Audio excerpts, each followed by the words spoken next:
আসসালামু আলাইকুম। আমি পাবদা মাছ রান্না করব। পেঁয়াজটি কেটে নিয়েছি, আলু আর ঝিঙ্গা দিয়ে আমি পাবদা মাছটা রান্না করব। আমি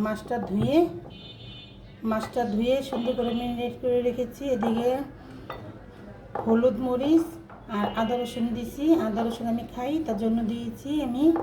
এখন আমি মাছটা রান্না করব।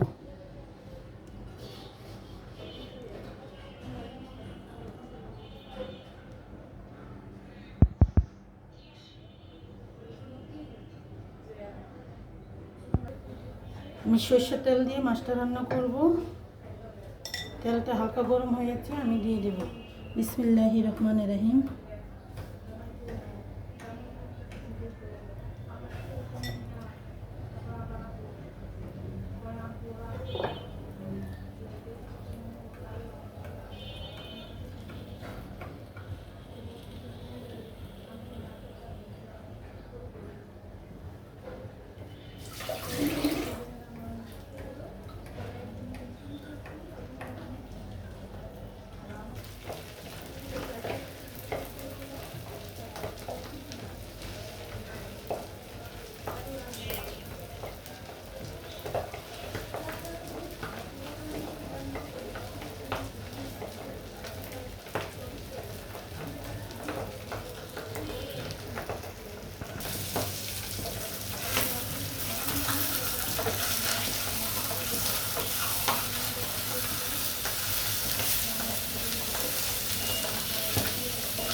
মাছটা আমি হালকা ভাজা দেব।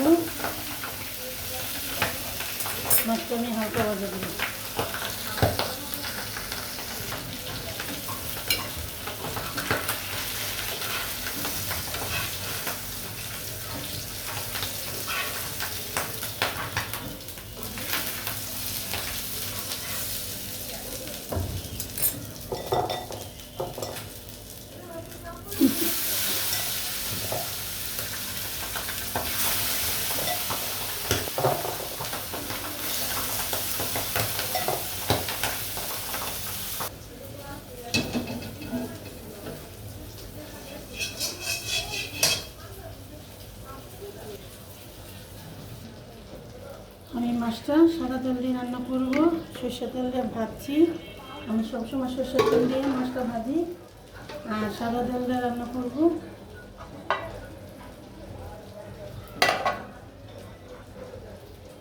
আমি এখন পেঁয়াজটা দিয়ে দেবো। বিসমিল্লাহ।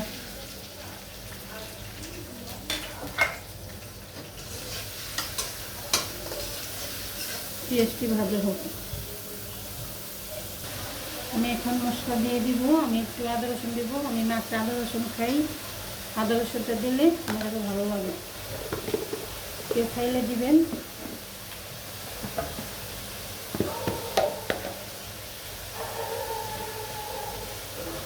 আদা চামচ হলুদের গুঁড়া, আদা চামচের একটু বেশি দিয়েছি আমি।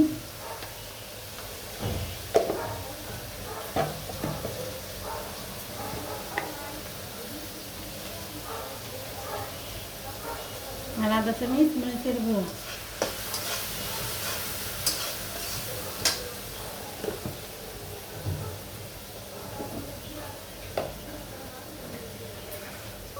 এখন আমি মাছ মাখছি না, মিনিট করে রেখেছিলাম, এই পানিটুকু দিয়ে দিব।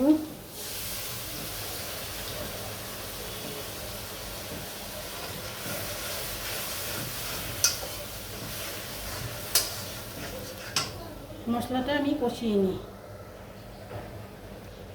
আমি এখন আলু আর ঝিঙ্গা দিয়ে দিব কষানোর ভিতরে।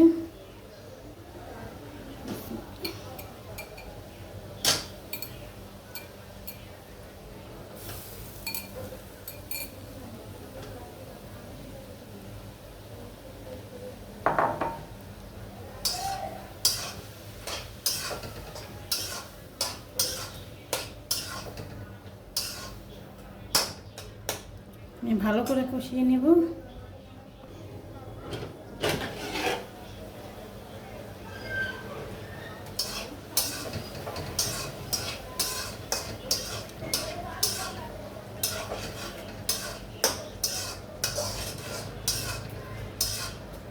আমি মশলা এই তরকারিটি ভালো করে কষিয়ে নিব।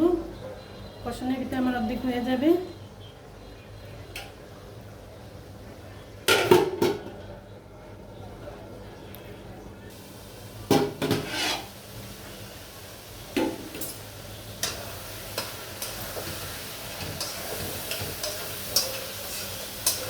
আমার তরকারিটা কষানো হয়ে গেছে, আমি এখন পানি দিয়ে দেব।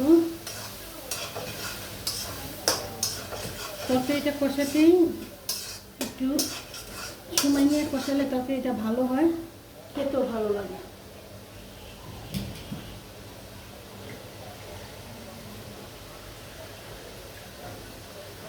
বিসমিল্লাহ।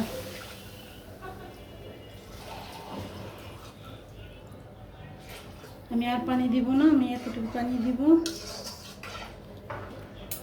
বলো কাশো তরকারিটা কী অবস্থা, বলো এসে পড়ছে। আমি এখন মাছটি দিয়ে দিব। বিসমিল্লাহি রহমানির রহিম।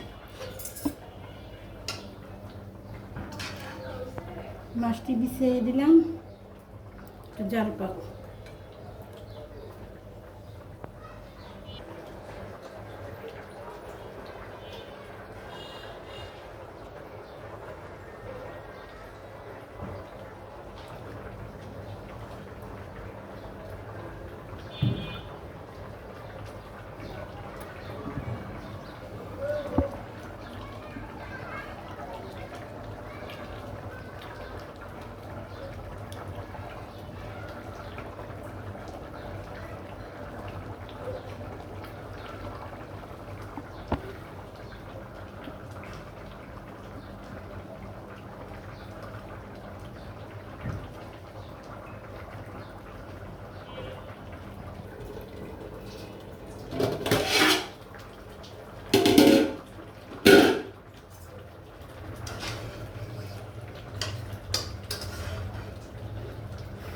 তরকারিটা প্রায় হয়ে গেছে,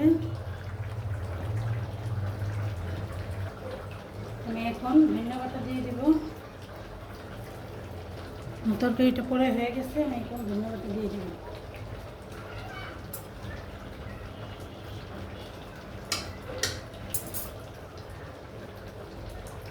আমি একটা টমেটো কিনারটা দিয়ে দিলাম, চুটকি চুটকি লাগবে, খেতে আরও একটু ভালো লাগবে, স্বাদটা বেশি আসবে।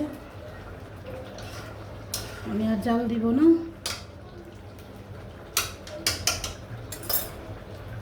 আসসালামু আলাইকুম, আল্লাহ হাফেজ।